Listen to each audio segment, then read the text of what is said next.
The birthday. Uncle Richard's 60th birthday party happened every year in the same backyard in Willow Glen, under the same string lights strung between the same two maple trees, with the same folding tables covered in the same plastic gingham cloths that Aunt Pam bought in bulk sometime in the Obama administration and had never seen a reason to replace. Maya Calloway had been coming to this party her entire life, and she knew, walking in that afternoon with a bottle of prosecco and a smile she'd practiced in the car, exactly what was going to happen before it happened, because it happened every year. "There she is," her mother Linda said, not warmly. "The career woman." It wasn't malicious, exactly, the way Linda said it. More like a title she'd assigned Maya sometime around her 30th birthday, a category that explained her, the way you'd explain a piece of furniture that didn't match the rest of the room. Maya ran a small nonprofit called Bridgeline that placed formerly incarcerated men and women into skilled trade apprenticeships, work she'd built from a folding table at a community center into an organization with 11 employees and a modest but real footprint across 3 counties. It was work she loved with a ferocity she rarely tried to explain to her family, because explaining it had never once changed the subject away from her marital status. Mom. Maya kissed her cheek. "Happy birthday to Uncle Richard. He's inside. Your cousin Danielle is here with the baby. Have you seen her? Third one. She's glowing." A pause precisely timed. "You look tired." "I'm not tired. I closed a grant this week." Linda's eyes moved, almost involuntarily, to Maya's left hand, checking a fact she already knew, the way people check a wound to see if it's healed yet. It hadn't, as far as Linda was concerned, though the truth was more complicated than Linda's checking allowed for. Maya had been married for 2 years. Nobody at this party knew it. 2. The beginning elsewhere. She had met Daniel, Dan, to her, to the 4 people who knew, at a fundraising breakfast 18 months before the wedding, a dull, over-catered affair where he'd been the surprise keynote replacement after the original speaker canceled with the flu. He'd talked for 11 minutes about supply chains and capital allocation in a way that should have been boring and somehow wasn't, because he kept undercutting his own authority with small, self-deprecating asides that made the room laugh, and because at one point, answering a question from the audience, he'd said something that made Maya sit up straighter. Money that doesn't eventually touch a person's actual life isn't doing its job. It's just numbers agreeing with themselves. She'd introduced herself afterward, mostly to needle him. "That's a nice line for a man whose fund just closed on a logistics warehouse that displaced 400 jobs, and he'd laughed, surprised, and said, 'You're right, and I've been thinking about that acquisition for 6 months, and I still don't know what to do about it. Walk with me, and tell me what you do.' They'd walked for 40 minutes. He'd called 2 days later, not about the warehouse. What neither of them anticipated, at the start, was how completely their lives ran in parallel without touching. Maya's world was community centers, parole officers, union apprenticeship coordinators, and a battered Corolla with 200,000 miles on it. Daniel's world was Westbrook Capital, a private equity and growth fund with $11 billion under management, a world of term sheets and board seats, and a security detail he mostly ignored against his team's wishes. When they'd started dating seriously, 6 months in, Maya had made a decision that surprised even her. She asked him not to be introduced anywhere as Daniel Westbrook, CEO. Not out of shame. Out of self-preservation. She had watched, over the years, what happened to women who dated wealthy, visible men. How quickly they stopped being asked about their own work and started being asked about his. How their names became footnotes in profiles about him. How even well-meaning friends began treating their opinions as extensions of his portfolio rather than their own convictions. Maya had built Bridgeline from nothing, had slept on her office floor twice during its first lean year, had personally driven 3 separate clients to job interviews when their cars broke down, and she was not willing to become the wife of before she'd finished becoming herself. Daniel, for his part, understood this in a way that surprised her. Not because he agreed instantly, but because his own name had swallowed every relationship he'd had since business school. 2 prior engagements had ended, in different ways, with the same root cause. Women who had fallen in love with the idea of Daniel Westbrook before they'd finished learning the actual man, and who left, eventually, disappointed that the actual man was quieter, more anxious, more ordinary than the idea. "I want to be Dan somewhere," he told her, early on a night walk near her apartment. "I want one place where I'm not being managed. Can that be with you?"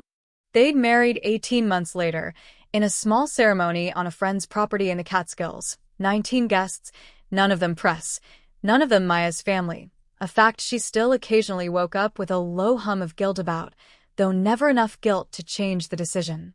Her parents did not know. Her brother, Kevin, did not know.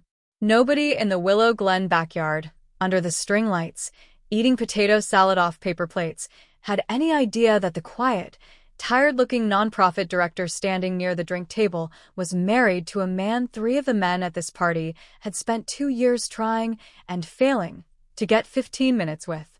3's Kevin.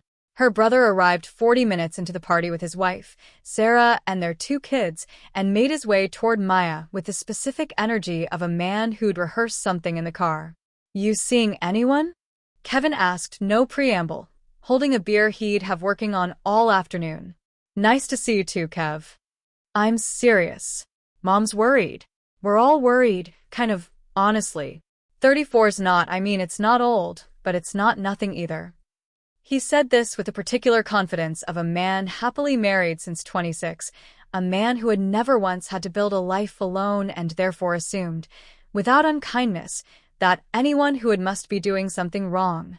Kevin wasn't cruel by nature. He worked in commercial insurance, coached his kids' soccer team on weekends, and had, 3 years earlier, quietly paid off a chunk of their father's medical debt without ever mentioning it to anyone but Maya, who'd found out by accident and never told a soul. His anxiety about Maya's marital status wasn't really about Maya. It was about a story he needed to believe. The story where following the expected path, marry young, buy a house, have kids by 30, was rewarded, and any deviation from it was a warning sign. Maya, unmarried at 34 in his understanding of the world, was a data point that threatened the whole model, and he pushed on her about it the way people push on a loose tooth, not to hurt it, exactly, just because they can't stop checking whether it still hurts. "I'm fine, Kevin. Maybe just accept it," he said, not cruelly, more like a man offering practical advice. "Not everyone gets that. It's okay. You've got the job. You've got the job." As if the job were a consolation prize, a participation trophy handed to the daughter who hadn't managed the real assignment. 4. The table. The real detonation came 20 minutes later, over the cake, when Linda, 3 glasses of white wine into the afternoon, surrounded by her sisters and Aunt Pam, and a cluster of cousins including Danielle, 7 months pregnant with her 3rd, said, at a volume clearly calibrated to be heard by more than just Maya, "You're 34 and alone. Your cousins are all married. Danielle's on her 3rd. What does that tell you?" The backyard didn't go silent, exactly. There was still music, still the low murmur of 40 people eating cake, but the cluster immediately around the table did, in the specific way a group of relatives goes quiet when someone has finally said the thing everyone had been thinking but not saying, and everyone waits to see how much damage it does. "Maybe just accept it," Kevin added again, this time with an audience, which made it land differently, harder, the way private cruelty becomes public entertainment the second someone repeats it in front of a crowd. Maya felt the old, familiar heat climb her neck. Not embarrassment, exactly, something closer to the specific loneliness of being loved by people who had decided, collectively and without her input, what her life was supposed to look like, and who treated every deviation from that picture as evidence of failure rather than choice. She thought, as she often did in these moments, about telling them everything, right there, over the sheet cake, about Dan, about the ceremony in the Catskills, about the fact that she was, in fact, not remotely alone, that she went home most nights to a man who made her laugh so hard she'd once nearly choked on cereal, that she had built something with him quietly and deliberately precisely because she'd wanted, for once in her adult life, to be believed for who she was rather than measured against a ring she wasn't wearing. She didn't say any of it. She nodded, the way she always did, and checked her watch, mostly to give her eyes somewhere to go that wasn't her mother's face. At that exact moment, her father's business partner, a heavy-set, perpetually sweating man named Ron Delacroix, came jogging across the yard with his phone extended in front of him like a trophy, His face lit up in a way Maya hadn't seen on him in the 2 years she'd watched him and her father chase the same impossible meeting. "Frank," Ron shouted, loud enough that the whole yard actually did turn this time. "Frank, I finally got the meeting." Westbrook Capital agreed. Maya's father, Frank, a semi-retired commercial real estate broker who had spent 3 years trying, through 4 intermediaries and 2 cold emails that went nowhere, to get even a junior associate at Westbrook Capital to look at a mixed-use redevelopment deal he'd been nursing for a decade, nearly fell off his folding chair. What? How? I thought Westbrook doesn't take unsolicited. I don't know how, but someone got a message directly to Daniel Westbrook himself, and he called me personally this morning, said he'd take the meeting next month, said he'd heard good things about the deal structure. Ron was practically vibrating. "Frank, this could be it. This could be the whole thing." There was a beat of stunned silence at the table, the whole party's attention swinging like a tide toward Frank's chair, and into that silence, Maya said, quietly, not performing it, not even really deciding to say it so much as finding that she was already saying it. "I know. I told him to call you." Frank turned, slowly, his face doing something complicated. "What?" "I told him to call you," Maya repeated. "Ron's been trying for 2 years. I mentioned it to my husband last month. He looked into the deal himself, said the structure was actually solid, and told me he'd have someone reach out."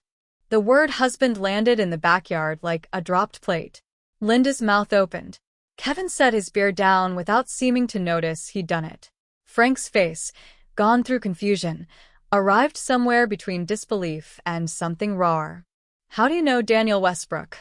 Frank asked, and his voice had dropped, gone quiet in a way that made the rest of the yard lean in without moving. Maya smiled, not triumphantly, though she understood how it might read that way to anyone watching, but with something closer to relief, the specific relief of a held breath finally let go. "He goes by Dan at home," she said. The unraveling. What followed was not a single clean confrontation but a slow, chaotic unspooling that took the better part of 2 hours, moving in waves through disbelief, hurt, anger, and eventually unevenly, something like awe, though the awe never fully overtook the hurt, and Maya understood, even in the moment, that it wasn't going to. "You've been married?" Linda said, standing now, wine glass forgotten on the table. "For how long? Was I invited? Was anyone invited?" 18 months in September. It was small. 19 people. None of you were there, because I didn't tell any of you. Why? This from her father, and it was the why that hurt most, because it wasn't accusatory. It was genuinely, nakedly confused, a man trying to understand how he had missed the single largest event in his daughter's adult life. Maya took a breath. She had rehearsed pieces of this explanation 100 times in the shower, in the car, in the quiet moments before sleep, and it still came out imperfectly, the way true things often do. "Because every single time any of you talk about my life, it's a referendum on whether I've failed. Not my work. Nobody at this table has asked me a real question about Bridgeline in 3 years, not one. Just whether I'm married, whether I'm still alone, whether my cousins have left me. And I decided a long time ago that I wanted one relationship in my life that didn't have to survive that referendum before it even started. I didn't want Dan's name walking into every room before I did. I didn't want to become the wife of before I'd even introduced myself as me. So I kept it separate. From everything. Including you." "That's not fair," Kevin said, though his voice had lost its earlier confidence. "We didn't know. You can't blame us for saying things about a situation you hid from us." "I'm not blaming you for not knowing," Maya said. "I'm telling you why I didn't tell you. Those are different things." Linda sat back down, slowly, her hand pressed to her chest in a gesture Maya recognized from every crisis of her mother's adult life, real or perceived. 34 and alone, she repeated, quietly, almost to herself, hearing her own words played back with new information attached. "I said that today. In front of everyone." "You did," Maya said, and didn't soften it, because she'd spent 2 years absorbing that sentence, in one form or another, and she found she didn't have the energy left to make it easier for her mother to sit with having said it. "The honest discomforts." Ron Delacroix, standing awkwardly at the edge of the whole unfolding scene with his phone still half raised, had the specific misery of a man realizing he'd accidentally detonated something he had no idea was live. I had no idea, Maya, I swear. I just called him Frank's daughter's husband when he mentioned it on the call. I thought you all knew. It's not your fault, Ron, Maya said and meant it. Ron had spent 2 years being humiliated by silence from firms that wouldn't return his calls, working a deal he genuinely believed in, trying to do right by a friend and business partner who'd been counting on this redevelopment project to fund his eventual full retirement. He wasn't a villain in this story. He was a man who'd finally gotten good news and had known he was holding a match next to a family secret.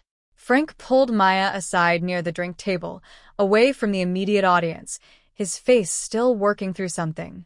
Does he know? Frank asked. Dan? Does he know I've been trying to get a meeting for 3 years? I mentioned the deal to him once in passing months ago, before I even knew Ron was still working the angle so hard. I didn't ask him to do anything. I told him you'd been trying, and he asked some questions about the structure because he's like that. He can't help himself. He researches everything. And then last week he told me he decided the deal was legitimately good, and he was going to have someone reach out. I didn't push him. I want you to know that. I never used him to get you anything, not once in 2 years. But you could have, Frank said, and it wasn't quite an accusation, more a kind of dazed realization.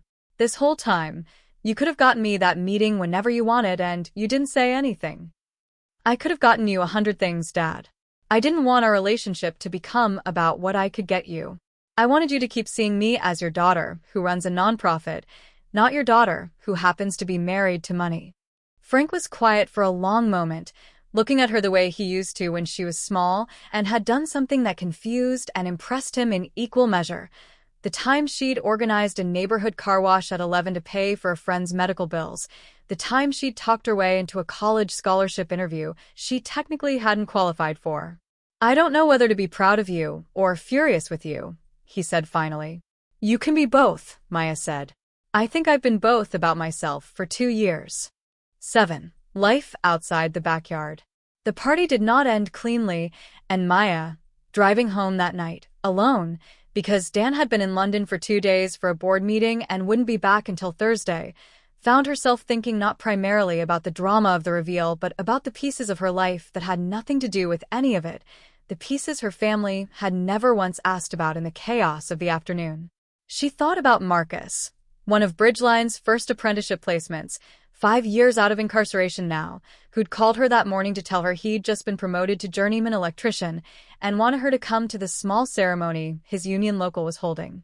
She thought about her best friend, Priya, a labor organizer she'd known since college, who was the only person outside her marriage who'd known about the wedding from the beginning, who'd stood as her witness in the Catskills and cried through the entire 15-minute ceremony, and who had never once, in 2 years, asked Maya to introduce her to Dan's business contacts, a restraint Maya valued more than she'd ever properly told her.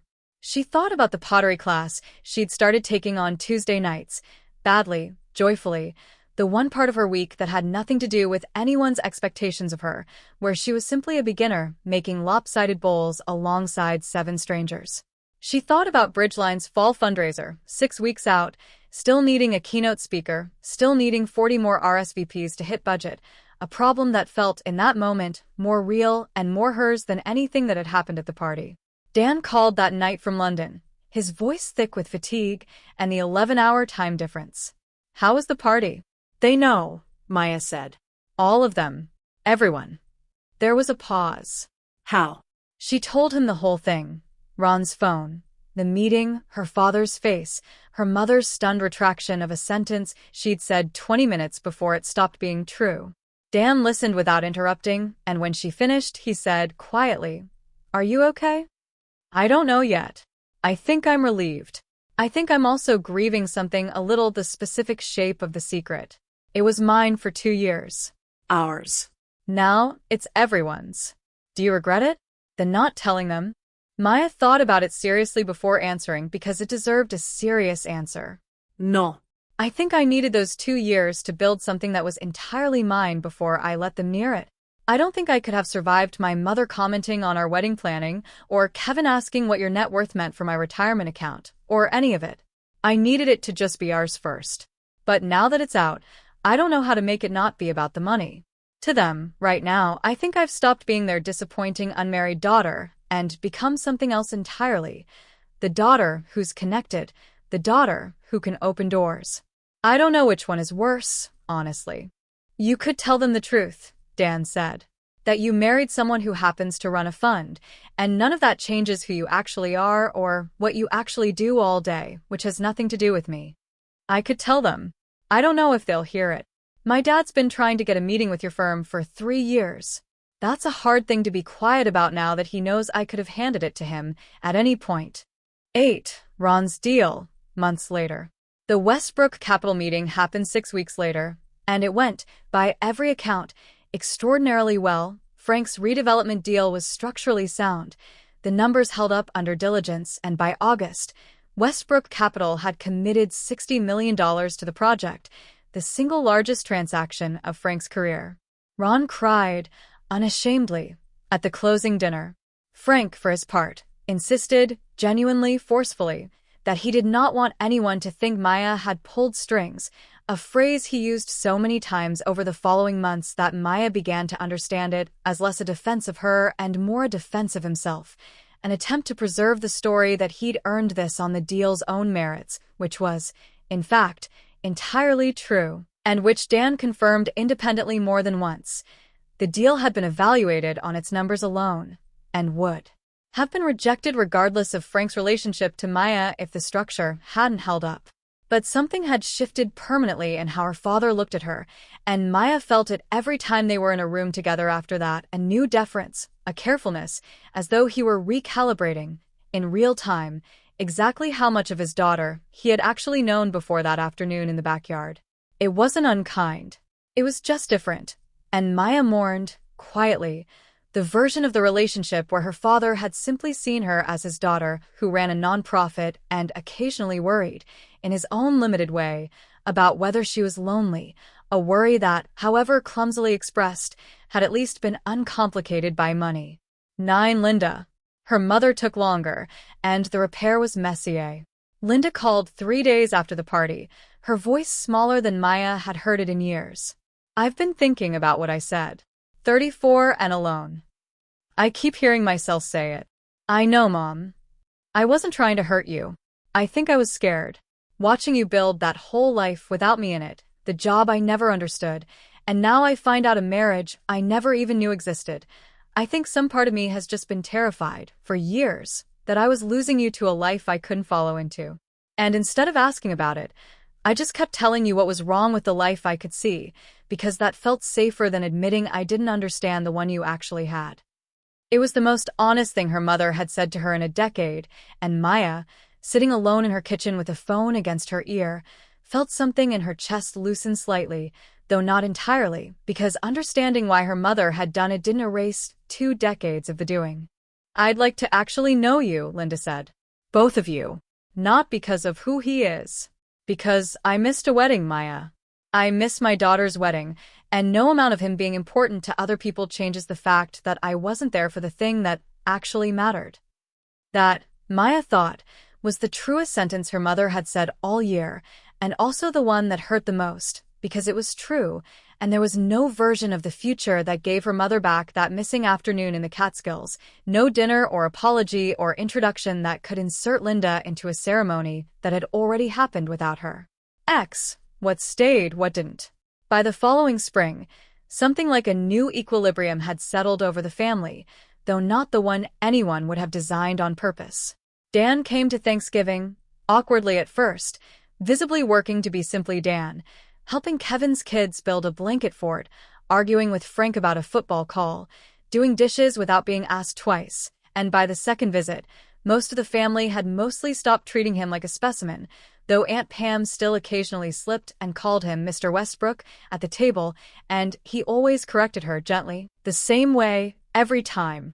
Kevin apologized eventually, clumsily, over beers at a barbecue, admitting that his own anxiety about the normal path had less to do with Maya than with his own quiet fear that he'd built his whole identity around following the expected script and had never once had the nerve to deviate from it the way she had. It wasn't a complete reconciliation, but it was real, and Maya took it as such. What she did not get back, what she understood by that spring she would simply never get back, was the specific shape of the 2 years that had belonged only to her and Dan, the version of their marriage that had existed before anyone else's expectations, hopes, or transactional interest had entered the frame. There would always now be a small, permanent asterisk on every family gathering, a low-grade awareness, on someone's part, of what Dan represented, an awareness Maya had spent 2 years successfully keeping at bay and could never fully banish again. She had gotten her family back, imperfectly, and gotten to stop carrying the secret alone. And in exchange, she had lost the specific, private, unbothered version of her marriage that had only ever belonged to the two of them, and some quiet Tuesday nights, working lopsided bowls at her pottery class, she found herself missing it anyway, even though she wouldn't have traded the truth for it now.